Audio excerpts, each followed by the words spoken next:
Hi guys, Nick Mower here today from Work Supply Company. Today I have for you a 2012 Kubota B3200. I would be willing to lay money on it that this is probably one of the nicest B3200s available on the market, in the used market for sale today. 153 original hours. Was a one-owner tractor. I have all the books and manuals for it. This tractor never had a belly mower under it. It was sold new as a tractor loader. I had a mower deck here that come off of a B3200 from a year ago. I had in my warehouse storage that had 80 hours on it. And the mower deck was probably used 3 or 4 times. You can see that. It is absolutely beautiful.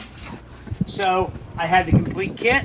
I put this RCK 60-27BA, which is the correct mower deck for this tractor, under it, and made a complete package, which is the thing to do. I've been holding that deck for the right tractor. Here is the right tractor. I've done that stuff. This tractor, as far as I'm concerned, was one of the best B-Series tractors ever produced. The B3000, the B3200, the B3030 will go down as legendary tractors, which replaced that with the B2650, B3350. Everybody knows the story of the B3350s. 2650 is a good tractor. It's underpowered, in my opinion. What's replaced this now is 2610, 3310 LX series tractor. Has emissions. This is non-emissions. 4-cylinder Kubota V1505. That thing will outwork anything you can imagine, and there's no emissions, no DPF, there is no particulate filter, there's no EGR. This is a motor that is still, what do you call it, Braden? What's it do? Rolls? Coal. That's right, rolls coal. Anyhow, back to this tractor. If you are looking for a clean B3200, something that you want to buy, it will run you the rest of your life, here's something to take a look at. I'm not over-exaggerating this. I'm not kind of giving a story like a lot of salespeople do. This is a very clean piece. Let's start up front here. Again, LA 504 attached motor. Factory paint all on the bucket. Bucket is in beautiful condition, 60-inch. Front grill guard. Couple scratches on the front grill guard, so that means it did its job. Under the hood, again, this is original. Powered by Kubota V1505 4-cylinder diesel engine. We have done a complete and full service. All oils and filters have been changed. When I do a service, we don't look at it and say, well, that was changed 50 hours ago. We knock the filters out. We do a complete service front to back. Engine oil, fuel, air, hydrostatic. It's done. That way I know it's done and we don't have to back up from it. I like to take care of that stuff. The new owner has something that is ready to go to work at that point. Hood, excellent condition. There's one little wee stone chip right there, I'll point out. If you look at the loader, the tractor was kept inside. All the little tips are still on the sides of the tires. That does have the, they call that the Titan multi-track tire set up on it. Turf, again, mower deck, 60-inch, caster wheels are beautiful. Fenders are beautiful. For moving this stuff around, we did wash wax the tractor. It's got some dirt on it from us moving stuff in this slop here in our parking lot. 540 PTO. It's never had anything hooked to it that is still their factory grease. Drawbar is complete. Category 1 3-point hitch. You can still see they have some paint on them. Factory top link is with the tractor. Folding rocks, slow moving vehicle sign. Fenders are beautiful condition. Again, on control setup on this tractor, you can engage the rear PTO, you can engage the mid PTO. You can run low, medium, and high. Okay, over here is your 4-wheel drive disconnect, mower deck up and down. One nice thing on these tractors, they have a clutch pedal that disconnects the transmission from the engine for winter starting. It also is nice that you can engage your PTO lever for either section 540 or your 2500 mid shaft and let out on it nice and easy. Where your 2650 and your 3350, that was a lever when you threw it in, it was a hydraulic clutch pack setup. Where this, you can let it out nice and easy. So up here in the dash, you're going to see 153 hours. All gauges work, all lights work. I'm going to go ahead and fire this tractor up, and they're going to run around, show you it does everything it is supposed to do. And wow, that sun's going down. It's getting colder, isn't it?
154 hours, as far as I'm going to say, argumentatively, this is one of the best B-Series tractors ever built. B3200s were absolutely tough. Predecessor to this, B2910, 2710s, they were also tough. I mean, these tractors have the paved pathway forward for Kubota, as far as I'm concerned, in this 30 horsepower market tractor. These tractors will run a guy forever if you take care of them. Yes, the rear tires are loaded. Matter of fact, the other B3200s we just did the video on, I checked it after the video. Yes, they are all loaded with beet juice, which is what you want to have, non-corrosive. Fellas, clean. I even hate to let it sit outside here at my place. I just don't have the room to get it in at the moment. Tractor, loader, mower, all matched up, all ready to go. 154 hours. I have probably one of the nicest selection. Matt, what do we have? We said 4 B3200 right now. Very hard to come by. Come spring, they will be gone. Won't surprise me here. We get some nice days. Tractors will be sold. It's hard to find anything right now. We're really going through some experience here of finding good used equipment. What we do, we have a lot of new stuff at the moment. That stuff is also getting very hard to get. Your lead times are out there, 12 to 24. We have one vendor at 6 months. So if you order something today, here we are, 19th of January. If you ordered it today, earliest delivery date on it is 1st of August. So, you know, those are real things. It's not getting any better. If you find something out there, something is nice, something that is well taken care of, you better buy it, guys. It's just where we're at. It's not a sales pitch. I've experienced this my own self, personal stuff I've bought. Matthew's had that experience. I don't care what you're fooling with, what you're fooling with, whether it's furniture, it's computer equipment, it's sporting goods, cars, trucks, trailers. Everything is that way, and it's going to continue to be that way until some things change. That we're not going to get into. But, you know, here's where we're at. And again, I search and look and try to find nice, clean stuff, which is tough right now. I turn down a lot of equipment here right now that is junk, rough stuff. I don't want to fool with it. Not my thing. And here's something nice, serviced, and ready to go to work. And it will last somebody a lifetime if they take care of it. Any questions? 814-658-3066. Thank you very much for checking out Mark Supply Company, as always.